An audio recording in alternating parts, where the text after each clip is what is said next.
Hi guys, Pakistani family तो कैसे हैं आप सब। मेरा नाम वजाद है। तो भाई साहब आज का वीडियो बहुत ही ज़्यादा बड़ा होने वाला है। आज हम रिएक्ट करने वाले हैं पाकिस्तान से भारत गए पाकिस्तानी की जान जब भारतीय डॉक्टर्स ने बचाई तो उनके कदमों में गिर गया पाकिस्तानी। अच्छा, देखते हैं वीडियो वॉच करते हैं भैया। अब ये वॉच करेंगे तभी पता लगेगा कि आखिर किस तरह से पाकिस्तानी भारत बच गया और उनकी जान बचाई है। कौन करते स्टार्ट। मेरे बेटे का ऑपरेशन सिर्फ डॉक्टर राजेश शर्मा ही करे, आपका कोई असिस्टेंट या कुलीग ना करे। तो मुझे याद है कि ऐसे कहते हैं आपने मेरा बोला है तो मैं ही करूँगा। तो ऐसे मेरी वाइफ उसने कहती है कि मेरा बेटा ठीक हो जाएगा।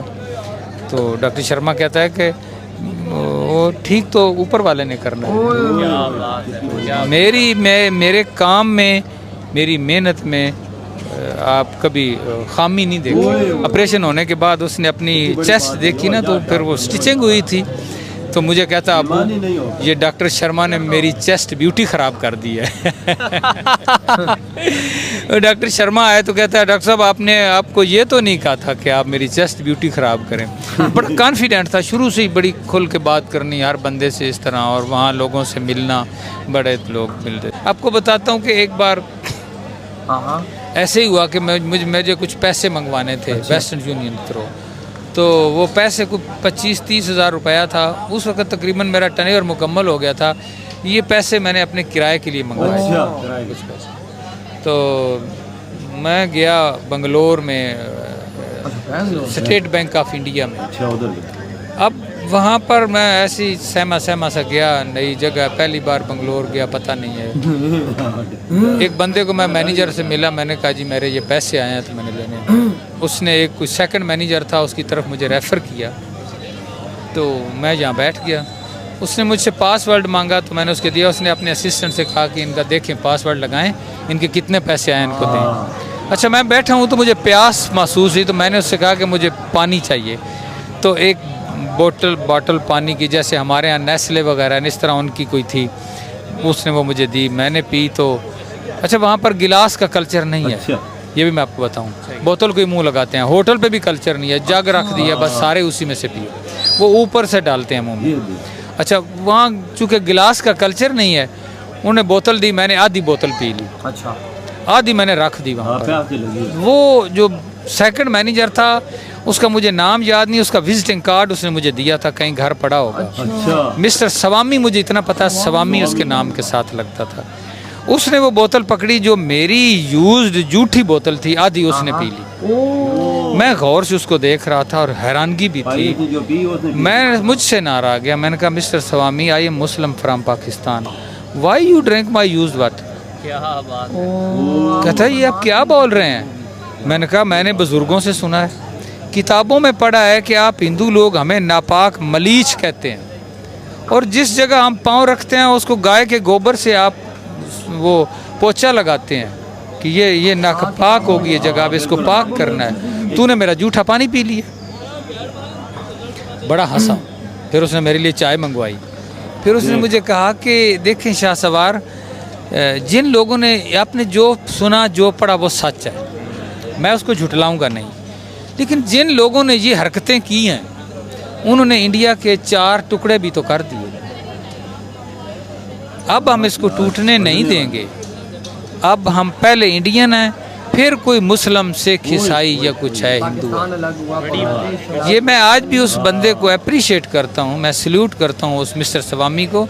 मैं देखूंगा अगर उसका कार्ड मिल गया मैं आपको कार्ड भी दूंगा। वो कि जिस बंदे का अखलाक अच्छा नहीं है उसकी कोई इबादत कबूल नहीं, ये बात तो है। उसकी हज, नमाज, रोज़ा कोई कबूल नहीं है। जो अपनी मेरी मखलूक से, अल्लाह की मखलूक से मोहब्बत करता है वही एक अच्छा इंसान है, उसी की इबादत कबूल। तो ये वो चीज़ें हैं कि हम इंसानियत से दूर होते गए।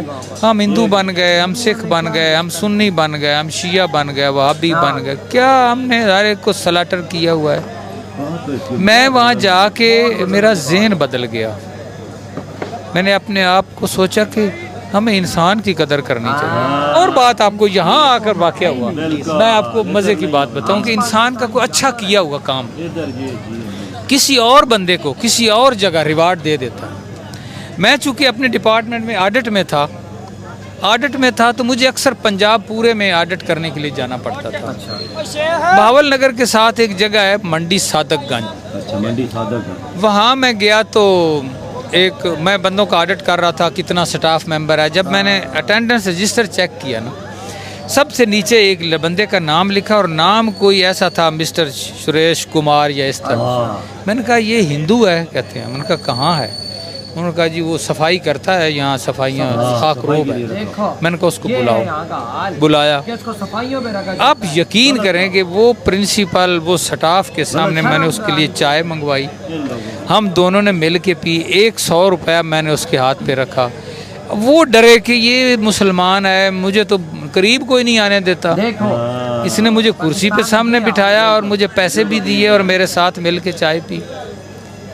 ये वो चीज़ है कि ये उन लोगों का अखलाक था जो मैंने फिर उस हिंदू को वो दिया। हो सकता है वो ना करते तो मैं भी इस चीज़ को ना देखता। मंडी सादकगंज में हमारा वोकेशनल ट्रेनिंग इंस्टीट्यूट है, वहाँ पर शायद वो अब भी जॉब करता होगा, मैं तो अब रिटायर्ड हो गया हूँ। ये यहाँ पर मैं मेरा ज़हन बदल गया। मैं नहीं अब देखता कि कोई ईसाई है या हिंदू है या कुछ है। मैं समझता हूँ कि अगर कोई इंसान है तो इंसान के साथ इंसान जैसा सलूक होना। अस्सलाम वालेकुम। सलाम सर, कैसे हैं आप? अल्लाह का शुक्र है सर माशाल्लाह, आपने हमारे चैनल के ऊपर आकर फर्स्ट टाइम बताया था कि आपके अपने बेटे का जो है वो भारत से जाके ट्रीटमेंट करवाया और बहुत ज़्यादा पब्लिक ने जो है उस चीज़ को पसंद किया है, अप्रिशिएट किया। क्या कहना चाहेंगे, पहले ये बताएं, इतना प्यार आपको भारत की तरफ से मिला है? ये ना मैं आपको बताऊं कि ये इत्तफाक हुआ है, मेरा कोई पहले एक्सपीरियंस नहीं था। जब मेरा वीज़ा लगा, मैं अपनी परेशानी की हालत में वाघा बॉर्डर जब क्रॉस कर रहा था तो एक खौफ किसी कैफियत थी कि पता नहीं वो लोग मेरे साथ क्या करेंगे। हम 2 जंगें भी 3 लड़ चुके हैं, वैसे कश्मीर के मसाइल हैं, वो लोग कोई मिलता मेरे साथ क्या करेगा। हमें किताबों में पढ़ाया तो जब वाघा बॉर्डर से हम पाकिस्तान की हदूद से इंडिया के एमिग्रेशन में गए ना, तो वहाँ पर मैंने अपने डॉक्यूमेंट्स दिए। तो बड़ा अजीब इत्तफाक हुआ कि वहाँ पर एक सरदार साहब थे, वो चेक कर रहे थे। तो जब उन्होंने मेरे डॉक्यूमेंट्स देखे ना, तो उन्होंने कहा कि इसके ऊपर ये एक स्टैंप नहीं है सिक्योरिटी की जो पुलिस अज़म होती है। तो मैंने कहा सर मुझे तो पता नहीं था, बीमारी की हालत में मैं तो टिकट लेके बैठ गया हूँ गाड़ी पे। तो अब उसने थोड़ा सा मेरी तरफ देखा तो कहता कित्थों आए हो? तो मैं कहा जी सर लाहौर तो आया। पंजाबी हो? मैं कहा जी सर। उसने ना ऐसे सरदार ने स्टैंप यूं लगाई तो कहता आपां हथ बढ़ दिते जा। मैंने लिख दिया है आप सिर्फ हॉस्पिटल में जाएं, अपने बच्चे का इलाज करवाएं और वापस आएं, आपको कोई रोकेगा नहीं पुलिस वाला। और किसी पुलिस स्टेशन में आपने रिपोर्ट भी नहीं करनी कि मैं आया हूं या जा रहा हूं, बस आपका एंट्री हो गई है। क्योंकि वहाँ रूल है कि जब जाते हैं तो हम मकामी पुलिस स्टेशन में या SP ऑफिस में आपको जाके अपनी एंट्री करवानी पड़ती है। और जिस दिन आप वहाँ से फ़ारग होते हैं तब भी आपको बताना पड़ता है कि मैं एग्ज़िट हो रहा हूँ। तो मुझे वो सरदार साहब ने सिर्फ इसलिए कि मैं पाकिस्तान से आया हूँ और ख़ुसूसन पंजाब से आया हूँ, तो उन्होंने मुझे बड़े मोहब्बत से मिले। मेरा थोड़ा सा हौसला बढ़ा कि नहीं कुछ अच्छा ही होगा। तो इस तरह फिर बस में बैठ गए। करतारपुर एक जगह आती है, वहाँ पर एक फ्लोटिंग होटल है, तो वहाँ पर खाना खाने के लिए उन्होंने रोकी गाड़ी।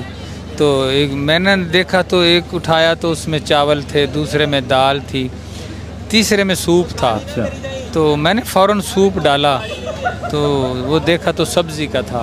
बड़ा मुश्किल से वो खाना खाया क्योंकि हमारे कल्चर का नहीं था, लेकिन बहुत अच्छा साफ़ सुथरा और हिफ़्ज़ान सेहत के सब। ऐसे हम करते रात को तकरीबन 9 बजे दिल्ली पहुंच गए। अब दिल्ली स्टेशन पे उतरे हैं तो एक रक्शे वाले से मैंने रोका, तो मैंने उससे कहा कि मुझे जाना है किसी होटल में और मुझे नहीं पता कि वहाँ मुझे नई दिल्ली रखना या पुरानी दिल्ली, मैंने आगे जाना है बंगलोर और मुझे नाइट स्टे करना है और मैं सुबह वहाँ से रात को मैंने टिकटें भी लेनी है, सुबह मैंने वहाँ जाना भी है, मेरी अपॉइंटमेंट है डॉक्टर के साथ। उसके साथ मैं बैठा तो वो मुझे ले के गया नई दिल्ली, मुझे याद आ रहा है शायद होटल का नाम प्रिंस होटल। अच्छा, प्रिंस होटल।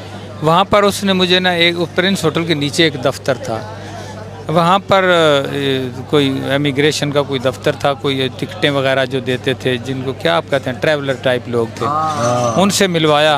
और मैं आराम से बैठा हूँ, मैं परेशानी भी है, पता नहीं ये मेरे साथ क्या करेंगे, परदेश मुल्क है ना, मैं किसी से कोई अपना बताने की पोजीशन में हूँ, ना खुल के बात कर सकता हूँ। मुझे याद है वहाँ पर वो रूमी सिंह था, उसका नाम था बंदे का, तो उसने मुझे चाय मंगवा के पिलाई और मैंने चाय पी। तो थोड़ी देर बाद उसको मैंने बताया कि ये मसला है मेरा। उसने टिकटें भी दी। उस वक्त कोई ओलंपिक्स हो रही थी बंगलोर में, खेलने हो रही थी, टिकट बड़े महंगे थे, मिल नहीं रहे थे, लेकिन उसने मेरे बच्चे का हाफ़ टिकट लगाया, मेरी वाइफ का और मेरा मुनासिब रेट पे लगाया, चाय वाय पिलाई, होटल में कमरा बनवाया, फिर एक टैक्सी वाले को बुलाया। उसे कहता है कि ये हमारे गेस्ट हैं, तो तूने रात मेरे दफ्तर में सोना है, तो सुबह आपने इनको यहाँ से लेना है, इतने टाइम पे जहाज़ जाएगा, ये उसकी टिकटें हैं 6 बजे, ये जब तक जहाज़ की उस सुबह इन ना हो जाए तूने वापस नहीं आना। तो मेरा ना लम्हे लम्हे हौसला बढ़ता गया। आप इमेजिन करें कि उसने सुबह हमें उठाया, उसने हमें नाश्ता ला के दिया, तैयार करवाया हम सब, मेरी बीवी को, बच्चे को, और उसके बाद टैक्सी में बिठाया, तो हमें वो लेके गया एयरपोर्ट पे। इंडिगो का जहाज़ था, गो इंडिया या इंडिगो इस किस्म की एयरलाइंस है वहाँ पे, बिल्कुल बंगलोर के लिए। तो उसमें वो हमारे साथ आया, आगे गाड़ी उसने बाहर पार्क की, जो हम चलते गए, हमारी टिकटिंग बोर्डिंग से आगे, जब बोर्डिंग से आगे एक गेट था, गेट से आगे एक बस आती है जिसमें पैसेंजर बैठता है, तो वो सीधा जहाज़ की सीढ़ियों तक ले जाता है। वो वहाँ पर उस बस के अंदर हम बैठ गए, तो शीशे से यूँ उसने हाथ हिलाया कि कहना ही गो, तो मैंने कहा ठीक है आप जा सकते हैं। तो ये एक प्लीजेंट एक्सपीरियंस था मेरा। तो आई थिंक मैं अप्रिशिएट करता हूँ, अगर वो इस सवासातत से सुन रहे हैं तो ये ना सोचें कि मैं उनको भूल गया हूँ, मैं अब भी उनके रवैये को याद रखता हूँ और मैं अपने दोस्तों में जिक्र भी करता रहता था। तो आज इत्तेफाक से आप मीडिया पे आए इतने सालों बाद, 10 साल बाद, तो मुझे मौका मिला। मैंने कहा जो बात रियल है वो करने में हर्ज ही कोई नहीं है। किसी ने अच्छा किया तो अच्छा कहो, तो अच्छे को अच्छा ना कहना भी मुनाफिकत है, ये मुनाफिकत है। तो एक बंदे ने मेरे साथ अच्छा किया, मैं उस वक्त बेआसरा, सिवाय रब की ज़ात के, यूँ मुझे पत्ता भी हिलता था तो डर लगता था कि पता नहीं कोई मेरे साथ क्या करेगा। एक बीमार बच्चा साथ लिया है, एक वाइफ है और परदेश मुल्क है, और मुल्क भी वो जिसके साथ हमारा इख्तलाफात चल रहे हैं। तो एक अनजाना सा खौफ तो होता है। तो इन लोगों का, मैं वो रूमी सिंह का, वो जो सरदार साहब थे एयरपोर्ट इधर इमिग्रेशन पे, या वो जो टैक्सी ड्राइवर था, मुझे नाम नहीं आता, उसने कुछ बताया भी था। अच्छा, आई अप्रिशिएट दैम, मैं उनका शुक्रगुजार हूँ कि उन्होंने मुझे मेरी हेल्प की, मुझे हौसला दिया और मेरा कॉन्फिडेंस बिल्ड हुआ। जब बंगलोर उतरे हैं तो फिर वहाँ से टैक्सी करवा के हम चले गए नारायण हरद्वाड़ा हॉस्पिटल, वहाँ एंट्री करवाए, उन्होंने हमें अच्छा कमरा दिया, रेस्पेक्ट दी, खाना वाना दिया। तो फिर हमारी ट्रीटमेंट पहले दिन से शुरू हो गई। तकरीबन शाम 4 बजे हमारी राजेश शर्मा से मुलाकात भी हो गई। तो मैंने उनसे सिर्फ, उसने कहा जी आपकी कोई, मैंने कहा जी मेरी सिर्फ इतनी डिमांड है कि हम आपका नाम सुन के आए हैं, मेरे बेटे का ऑपरेशन सिर्फ डॉक्टर राजेश शर्मा ही करे, आपका कोई असिस्टेंट या कुलीग ना करे। तो मुझे याद है कि ऐसे कहते हैं आपने मेरा बोला है तो मैं ही करूँगा। तो ऐसे मेरी वाइफ उसने कहती है कि मेरा बेटा ठीक हो जाएगा। तो डॉक्टर शर्मा कहता है कि वो ठीक तो ऊपर वाले ने करना है ना। क्या बात है, मेरे काम में, मेरी मेहनत में आप कभी खामी नहीं देखेंगे। मैं इनको इंशाल्लाह पूरी मोहब्बत से, पूरे, और बड़ा उन्होंने किया, बड़े अच्छे तरीके से किया। तो आपने बताया था माशाल्लाह जो बेटा आपका वहाँ पे ट्रीटमेंट करवा के आया, अब वो डॉक्टर है इस टाइम पे। पब्लिक बहुत ज़्यादा मतलब रिक्वेस्ट कर रही थी कि अगर हम उनका भी एक्सपीरियंस लेना चाहें, उनसे भी सुनना चाहें कि उनका कैसा एक्सपीरियंस रहा वहाँ पे। बिल्कुल, मैं आपको ना वो गुजरांवाला मेडिकल कॉलेज में फ़ाइनल ईयर में है, इस फरवरी में उसका MBBS मुकम्मल हो जाएगा। उसको क्रेज़ था, डॉक्टर शर्मा का वो फ़ैन था, और वो छोटा सा था, अभी 8वीं क्लास, अभी 8 साल का था जब गया है। अभी वो पढ़ता नहीं था, स्कूल भी नहीं जाता था, हम उसको भेजते ही नहीं थे क्योंकि वो पेशेंट था। तो ज़हीन बड़ा था, उसने वापस आके एक एक साल में 2-2 क्लासें की और अपने हम उम्र से भी आगे निकल गया। अल्लाह उसको ज़िंदगी दे। और उतना सा था, मासूम सा था कि जब ऑपरेशन होने के बाद उसने अपनी चेस्ट देखी ना, तो फिर वो स्टिचिंग हुई थी, तो मुझे कहता अब्बू ये डॉक्टर शर्मा ने मेरी चेस्ट ब्यूटी ख़राब कर दी है। डॉक्टर शर्मा आए तो कहता है डॉक्टर साहब आपको ये तो नहीं कहा था कि आप मेरी चेस्ट ब्यूटी ख़राब करें। बड़ा कॉन्फिडेंट था शुरू से ही, बड़ी खुल के बात करनी हर बंदे से इस तरह, और वहाँ लोगों से मिलना, बड़े लोग मिलते रहते थे। तो इंशाल्लाह नेक्स्ट आपकी उससे मुलाकात भी करवाएंगे, उसका इंटरव्यू भी करवाएंगे और आपको अच्छा लगेगा। पब्लिक बहुत पसंद करती है। आपका 2 दफ़ा वहाँ पे विज़िट हुआ, आपके अपने बड़े पर्सनल एक्सपीरियंसेस होंगे, तो हम भी अगर उसको गाहे बगाहे मतलब शेयर करें, अपनी ऑडियंस को बताएं, पाकिस्तानी पब्लिक मतलब जो है वो देखे कि किस तरीके से इंडियंस जो है वो वेलकम करते हैं पाकिस्तानी अगर यहाँ से भारत ट्रैवल करे तो। और दूसरा इमेज जो हमारा मीडिया दिखा रहा होता है कि नहीं बड़ा मतलब वो है, क्या कहना चाहेंगे कि आपका जो अपना पर्सनल विज़िट था, आप तो लाइव देख के आए हैं, पाकिस्तानियों को किस तरीके से वेलकम करते हैं वो? देखें, मेरा एक्सपीरियंस जो है ना, मैंने आपको बताया, मैं आपको मज़ीद और भी बताऊंगा। ढेर सारे बंदे मुझे मिले और जो मेरा एक्सपीरियंस होगा मैं बिल्कुल रियल सच है। आपका जो 2 विज़िट आपके हुए, कितना देर स्टे आपका दोनों विज़िट में रहा? ये जो पहला विज़िट था ये मेरा बंगलोर का था, नारायण हरद्वाड़ा हॉस्पिटल का, ये तकरीबन 32 डेज़ का था। 32 डेज़ का था। और जो दूसरा विज़िट था, क्योंकि मुझे डॉक्टर शर्मा ने उस वक्त ही कह दिया था कि एक ऑपरेशन इसका करना पड़ेगा, अगर ये अच्छा खासा जवान बन गया तो फिर करना पड़ेगा, अगर छोटे कद का रह गया तो फिर शायद चलता रहे। लेकिन अल्लाह ने उसको ज़िंदगी दी और वो काफ़ी 5.5-6 फुट का जवान बन गया, खूबसूरत हो गया। तो उसको ना जब चेक करवाया तो इधर हमारे बड़े अच्छे डॉक्टर फिजिशियन मसूद सादक, वही ट्रीटमेंट करते हैं। तो उन्होंने फ़ौरन कहा कि आप डॉक्टर शर्मा से रब्ता करें और इनको लेटर लिखें कि ये मसला है, मैं आपको ओपिनियन दे रहा हूँ। हमने वो ओपिनियन जो उधर उनका टेस्ट वगैरह की रिपोर्ट्स थी डॉक्टर शर्मा को लिखी, तो उनकी तरफ से दूसरे दिन सुबह लेटर आ गया। विदिन 15 डेज़ उन्होंने कहा कि फ़ौरन लेके आ जाओ, देर नहीं करना। तो वो स्पॉन्सर लेटर उन्होंने दे दिया। इसी तरह ही हम चले गए वहाँ पर, हमें कोई प्रॉब्लम नहीं आया, मतलब गए हैं तो उन्होंने वीज़ा दे दिया है। शायद मेडिकल बेस पे वैसे भी वो इतना कुछ नहीं कहते। तो ये मेरा जो था इधर जो उत्तर प्रदेश में एक जगह है, वहाँ पर नोएडा, ग्रेटर नोएडा, वहाँ जयपी हॉस्पिटल है, जयप्रकाश का एब्रीवेशन, वहाँ मेरा 16 डेज़ का स्टे था। सेकंड जो आपका विज़िट हुआ है वो 16 डेज़ का था। अब उन्होंने कहा कि बच्चा ठीक है, अब इसको मज़ीद ऑपरेशन की ज़रूरत नहीं है। वाल्व का कोई उनका मसला था, वो उन्होंने मुझे उसी वक्त जब वो 8 साल का था ना बता दिया था, हमें पता था कि हमारा वक्त आएगा। तो वो काफ़ी कद निकाल गया, अच्छा खासा जवान हो गया 6 फुट का, तो फिर हमें वो करना पड़ा। तो ठीक है, अब माशाल्लाह बड़ा ज़हीन है, अल्लाह ज़िंदगी दे। इंशाल्लाह उसका भी हम इंटरव्यू करेंगे और कराऊँगा अब इंटरव्यू। अरे भाई यार ये बंदे की मैं तो बातें सुन के मेरे तो पाँव तो सच पूछे तो जमीन ही हिल गई हो। कहता है कि भाई मैं गया बैंक में, मुझे पानी दिया बोतल में, मैंने आधी पी, आधी बैंक मैनेजर ने पी। कहता मैं उसका मुंह देख रहा था कि इसने कहाँ से पी लिया। मैं यार मैं मुसलमान हूँ तो भाई साहब ये हिंदुस्तान ये करते हैं वो करते हैं, हमें तो किताबों में पढ़ाया गया है। उसने वो आगे सर साहब वो कहता है जब ये चीजें होती थी ना तब भाई 4 टुकड़े हो गए थे। उसने बात सही बोली, 4 टुकड़े तो हुए हमारे। अब हम इंडियंस है सबसे पहले, उसके बाद सब बाद बिल्कुल सही बोला। बाद हम लोग बाद में कुछ बहुत बड़ी बात कही और उसने वो जो बात यकीन मानो मेरी धरती हिल गई। आज हम लोग पाकिस्तानी कहते हैं, हम मुसलमान हैं, मुसलमानों के अलावा कोई ना पाकिस्तान पहले तो ना कुछ और, सबसे पहले हम मुसलमान। ये बात करते करते करते पाकिस्तान की ऐसी बजा दी इन पाकिस्तानियों ने, सीधा काम तो इनका है नहीं, चोरी डाकू 2 नंबर काम हर कोई ये करते हैं।